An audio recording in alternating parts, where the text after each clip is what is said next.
Você já se perguntou por que coisas ruins acontecem com pessoas boas? Hoje vamos mergulhar em uma das histórias mais intrigantes e profundas da humanidade, a saga de Jó. Imagine perder tudo o que você ama e ainda manter a fé. Este não é apenas um relato antigo, é uma jornada emocionante que desafia nossas crenças mais profundas. Descubra os mistérios de Jó, um homem que enfrentou o inimaginável e ainda assim permaneceu firme. Fique conosco e veja como essa história milenar ainda ressoa poderosamente em nossas vidas hoje. Nesta história bíblica do livro de Jó, encontramos um homem rico chamado Jó, que vivia numa região conhecida como Uz. Ele tinha uma grande família e possuía rebanhos imensos. Jó era uma pessoa íntegra e justa, sempre empenhado em viver uma vida moral e tinha uma relação muito disciplinada com Deus. Na terra de Uz, vivia um homem cujo nome era Jó. Este homem era irrepreensível e honesto, temia a Deus e evitava o mal. Ele tinha 7 filhos e 3 filhas, possuía 7.000 ovelhas, 3.000 camelos, 500 jugos de bois, 500 jumentos e uma grande quantidade de servos. Era considerado o maior entre todos os povos do Oriente. Os filhos de Jó costumavam realizar festas em suas casas, em seus aniversários, e convidavam suas 3 irmãs para comer e beber com eles. Após um período de celebrações, Jó organizava um ritual de purificação para eles. Bem cedo pela manhã, ele oferecia um sacrifício queimado por cada um, pensando: talvez meus filhos tenham pecado e amaldiçoado Deus em seus corações. Essa era a prática constante de Jó, conforme descrito no primeiro capítulo, versículos de 1 a 5. Deus destacou as virtudes de Jó para Satanás. No entanto, Satanás argumentou que Jó era justo apenas porque Deus o favorecia abundantemente. Certo dia, os anjos vieram se apresentar perante o Senhor, e Satanás também estava entre eles. O Senhor perguntou a Satanás: de onde você vem? Satanás respondeu ao Senhor andando por toda a terra, indo e vindo por ela. Então, o Senhor disse a Satanás: você reparou no meu servo Jó? Não há ninguém na terra como ele, um homem íntegro e correto, que teme a Deus e evita o mal. Será que Jó teme a Deus sem motivo? Replicou Satanás. Você não colocou uma proteção ao redor dele, de sua casa e de tudo o que ele possui? Você abençoou tudo o que ele faz, e seus rebanhos e manadas se espalharam pela terra. Esses diálogos entre Deus e Satanás são narrados no livro de Jó, capítulo 1, versículos de 6 a 10. Satanás desafiou Deus, dizendo que se fosse permitido infligir sofrimento a Jó, ele mudaria e amaldiçoaria a Deus. Deus permitiu que Satanás atormentasse Jó para testar essa ousada afirmação, mas proibiu que tirasse a vida de Jó. Mas estenda a sua mão e ataque tudo o que ele possui, e com certeza ele o amaldiçoará na sua cara, disse o Senhor a Satanás. Muito bem, então, tudo o que ele possui está em seu poder, mas não ponha a mão sobre o próprio homem. Então, Satanás saiu da presença do Senhor. Estes eventos são descritos no livro de Jó, capítulo 1, versículos 11 e 12. Jó recebeu 4 notícias num único dia, informando que suas ovelhas, servos e 10 filhos haviam morrido, vítimas de invasores ladrões ou desastres naturais. Num dia, enquanto os filhos e filhas de Jó estavam festejando e bebendo vinho na casa do irmão mais velho, um mensageiro chegou até Jó e disse: os bois estavam arando e os jumentos pastando por perto, quando os sabeus atacaram e os levaram. Eles mataram os servos à espada, e eu fui o único que escapou para contar a você. Enquanto ele ainda falava, outro mensageiro chegou e disse: o fogo de Deus caiu dos céus e queimou as ovelhas e os servos, e eu fui o único que escapou para contar a você. Enquanto este ainda falava, chegou mais um mensageiro. Os caldeus formaram 3 grupos de ataque e deram um ataque surpresa aos seus camelos, levando-os embora. Eles mataram os servos à espada e eu fui o único que conseguiu escapar para lhe informar. Ainda falando, outro mensageiro chegou dizendo: seus filhos e filhas estavam festejando e bebendo vinho na casa do irmão mais velho, quando, de repente, um vento forte veio do deserto e atingiu os 4 cantos da casa. Ela desabou sobre eles e eles morreram. Eu sou o único que escapou para contar a você. Esses eventos trágicos são descritos no livro de Jó, capítulo 1, versículos 13 a 19. No seu luto, Jó rasgou suas vestes e raspou a cabeça, mas ainda assim louvou a Deus em suas orações. Então Jó se levantou, rasgou seu manto, rapou sua cabeça e, prostrado ao chão, adorou, dizendo: nu saí do ventre da minha mãe e nu partirei. O Senhor deu e o Senhor tirou. Bendito seja o nome do Senhor. Em tudo isso, Jó não pecou, nem atribuiu a Deus qualquer falta. Essa resposta de Jó está no livro de Jó, capítulo 1, versículos 20 a 22. Satanás aparece no céu novamente, e Deus lhe dá outra oportunidade para testar Jó. Desta vez, Jó sofre de terríveis feridas na pele. A esposa de Jó tenta persuadi-lo a amaldiçoar Deus e desistir da vida, mas ele resiste e tenta suportar seus sofrimentos. 2 tramas são habilmente entrelaçadas, uma celestial e outra terrena. Os acontecimentos na terra são o resultado de algo que já ocorreu no céu, assim como a guerra na terra imediatamente após um conflito no céu, como no livro do Apocalipse. Elifaz, Bildade e Zofar, 3 amigos de Jó, chegam para consolá-lo, sentando-se com ele em silêncio por 7 dias em respeito ao seu luto. Jó fala no 7º dia, iniciando um diálogo no qual cada um dos 4 homens oferece descrições poéticas de seus problemas. Jó amaldiçoa o dia do seu nascimento, comparando a vida e a morte com a luz e a escuridão. Ele deseja nunca ter nascido e que seu nascimento tivesse sido encoberto pelas trevas, sentindo que a vida apenas aumenta sua agonia. Elifaz responde que Jó, que anteriormente consolava outros, agora admite que nunca foi realmente consciente do sofrimento deles. Elifaz conclui que a dor de Jó deve ser devido a algum pecado que ele cometeu e recomenda que Jó busque o favor de Deus. Bildade e Zofar concordam que Jó deve ter cometido algum mal para provocar a justiça de Deus e argumentam que ele deveria tentar demonstrar um comportamento mais inocente. Bildade supõe que os filhos de Jó trouxeram a morte sobre si mesmos. Pior ainda, Zofar insinua que qualquer erro que Jó tenha cometido mereceria muito mais dor do que a que ele recebeu. Jó reage a cada um desses comentários, ficando tão irritado que chama seus simpatizantes, Jó chama seus amigos, de médicos inúteis que mascaram sua ajuda com mentiras, como descrito no livro de Jó, capítulo 13, versículos de 1 a 4. Meus ouvidos ouviram e entenderam isso. O que vocês sabem, eu também sei. Não sou inferior a vocês. Mas eu desejo falar com o Todo-Poderoso e discutir o meu caso com Deus. No entanto, vocês me difamam com mentiras. São todos médicos inúteis. Jó questiona por que Deus julga as pessoas com base em suas ações, quando ele poderia facilmente corrigir ou perdoar esses atos. Jó fica perplexo sobre como um ser humano pode satisfazer completamente a justiça de Deus, dado que os caminhos de Deus são misteriosos e além da compreensão humana. Além disso, os humanos não podem convencer Deus com suas palavras.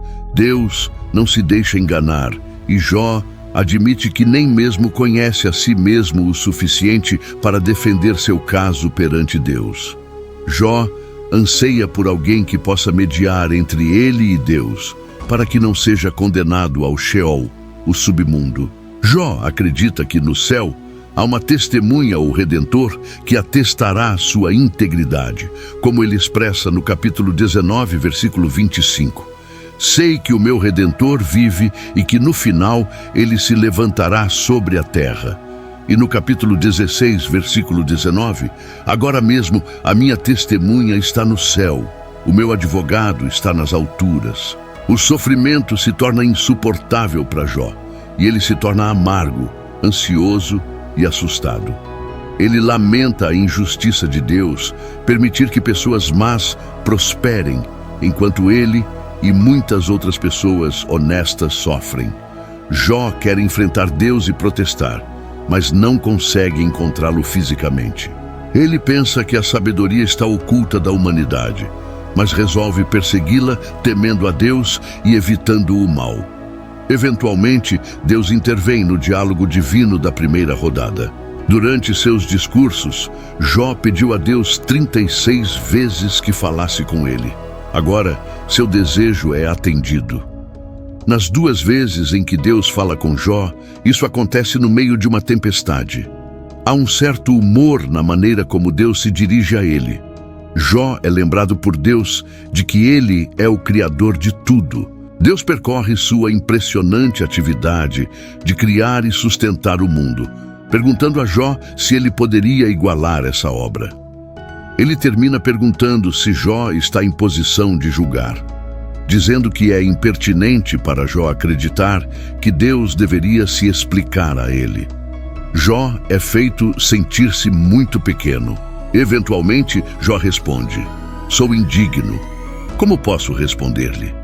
Coloco minha mão sobre a boca, falei uma vez, mas não tenho resposta, 2 vezes, mas não direi mais nada. No segundo round, Deus não fala sobre si mesmo como Criador, mas sobre 2 de suas criaturas. O discurso está cheio de humor mais uma vez. Ele pergunta a Jó sobre seus pensamentos a respeito do hipopótamo, o behemote, e do crocodilo, o leviatã, como se essas incríveis bestas detivessem as respostas para os grandes problemas da vida. Jó é lembrado de que não pode entender Deus, nem o mundo animal, muito menos o mundo moral. Assim, o ponto principal de Deus é: por que você está tentando discutir comigo? Jó responde que Deus é onisciente e que nenhum plano dele pode ser frustrado. Ele agora percebe que seu questionamento a Deus foi totalmente inadequado e ele se despreza e se arrepende em cinzas e pó. Embora o encontro com Deus seja humilhante para Jó, o cerne do problema de Jó é tratado, pois ele volta a se conectar com Deus. O diálogo oferece um clímax magnífico e inesperado para o livro. No epílogo, o texto muda de poesia para prosa, quando Jó aceita que não deve culpar Deus por suas interações com ele. Deus restaura a Jó seus filhos, 7 filhos e 3 filhas, propriedades, camelos e rebanhos de ovelhas, tornando-o muito mais rico e feliz do que antes. Como servo de Deus, Jó é reabilitado. Por outro lado, os 3 amigos de Jó são severamente repreendidos por Deus, que diz que eles não falaram corretamente sobre Jó, indicando que não devemos citar seus discursos como se fossem verdades. O notável nas 2 rodadas de Deus com Jó é que ele ainda não responde às indagações de Jó e não lhe conta sobre sua aposta com Satanás. Jó não precisava saber o que estava acontecendo no céu, porque Deus tinha seus motivos para permitir que ele sofresse. Devemos ter em mente uma diferença aguda entre a compreensão judaica deste livro e a cristã. O judeu dos tempos do Antigo Testamento não podia ver os problemas da vida temporal à luz da eternidade. Ele sentia que a justiça de Deus deveria ser vista nesta vida, já que tanto pessoas boas quanto más iam para o mesmo destino, o Sheol, lugar de existência sombria onde os espíritos partidos dormiam. Os cristãos, por outro lado, têm um ponto de vista completamente diferente sobre o sofrimento atual. Eles veem a maior visão do céu à luz da obra de Cristo. O sofrimento neste mundo empalidece em comparação com a vida que nos espera no céu. Consequentemente, há apenas insinuações de vida após a morte ao longo do livro de Jó. Em um momento, Jó declara que encontrará Deus após sua morte. Mas este não é um tema recorrente no livro, e ele não tem ideia de como isso acontecerá. O livro de Jó tem duas tramas principais, a trama divina e a terrena. O livro começa com a trama celestial, a reunião de Deus no céu com Satanás. Satanás era um anjo cuja função era relatar pecados. Ele era o advogado de acusação de Deus, que viajava pela terra para relatar a Deus como eram os seres humanos.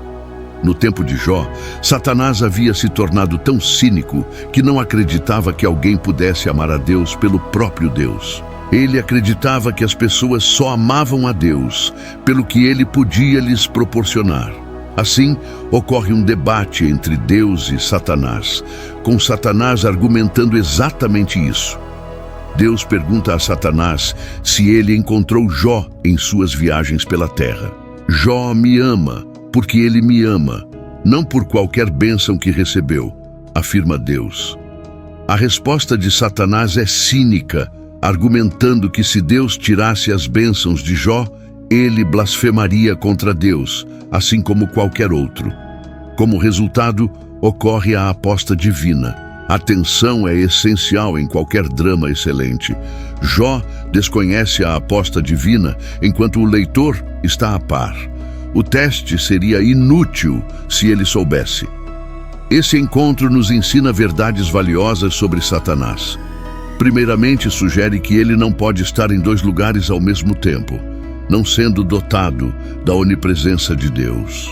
A trama humana, o debate entre Jó e seus companheiros, ocupa a maior parte do livro. Por que Jó está sofrendo mais do que outras pessoas? É a questão central abordada. Existem dois pontos de vista. A. Os amigos estão certos de que o sofrimento de Jó é devido ao seu pecado. B. Jó tem certeza de que não está pecando e protesta sua inocência.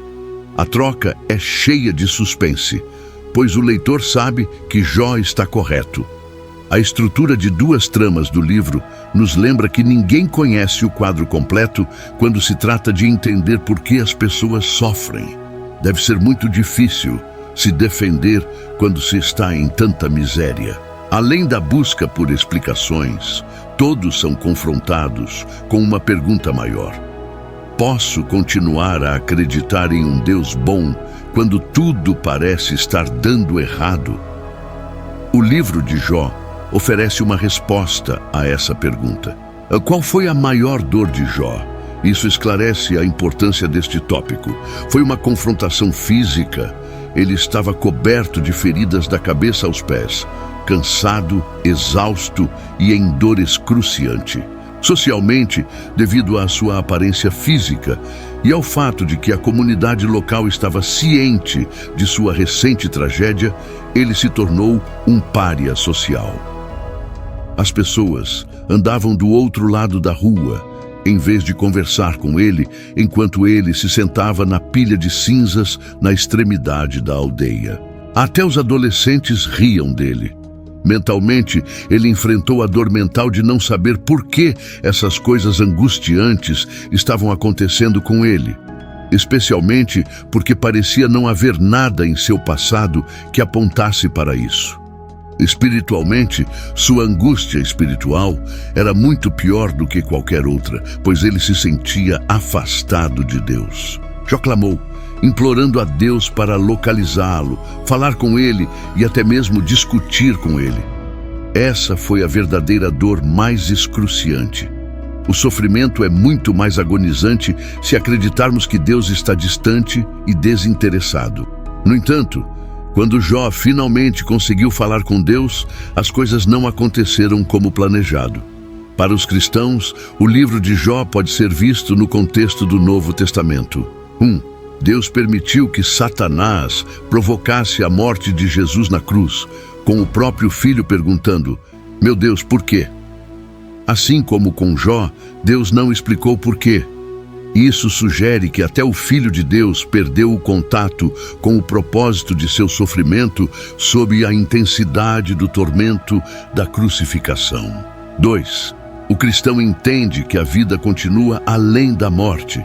Os problemas do sofrimento não precisam ser resolvidos nesta vida. É interessante notar que na versão grega do livro de Jó, um versículo adicional foi acrescentado, afirmando que ele, Jó, ressuscitará com aqueles que o Senhor ressuscitar. 3. Essa esperança de ressurreição nos lembra que haverá uma reivindicação final de Jó. Os cristãos acreditam que Jesus retornará para julgar os vivos e os mortos no final dos tempos. Um dia haverá uma cena de tribunal em que Jesus se sentará como juiz, e todas as pessoas más e piedosas que já viveram estarão diante de seu trono para serem julgadas de acordo com suas ações no corpo. Então, tudo pelo que Jó ansiou está prestes a se tornar realidade. A justiça de Deus será aplicada a toda a raça humana em uma reivindicação pública de justiça. Acabamos de explorar as profundezas da história de Jó, uma jornada de fé, sofrimento e redenção que toca a alma e desafia nossa compreensão. Se você se sentiu inspirado, intrigado ou até mesmo questionando, saiba que há muito mais a descobrir. Cada história que compartilhamos aqui é uma nova oportunidade de olhar para dentro de nós mesmos e para o mundo ao nosso redor. Não perca nenhum momento dessas explorações fascinantes. Inscreva-se agora. Dê um like se você se conectou com a história de hoje e compartilhe nos comentários como ela impactou você. E não se esqueça de compartilhar este vídeo com alguém que, como você, ama desvendar os mistérios da vida e da fé. Juntos, vamos continuar essa jornada de descoberta e inspiração. Obrigado por assistir e até a próxima. E enquanto fechamos mais um capítulo juntos, eu sei que algumas questões podem ainda ecoar em sua mente. Você pode estar se perguntando como pode navegar pelas complexidades da vida espiritual e desbloquear um caminho de abundância e bênçãos. A jornada é desafiadora, mas você não precisa caminhar sozinho. Nos comentários, você encontrará uma chave poderosa para essa porta que muitos buscam abrir.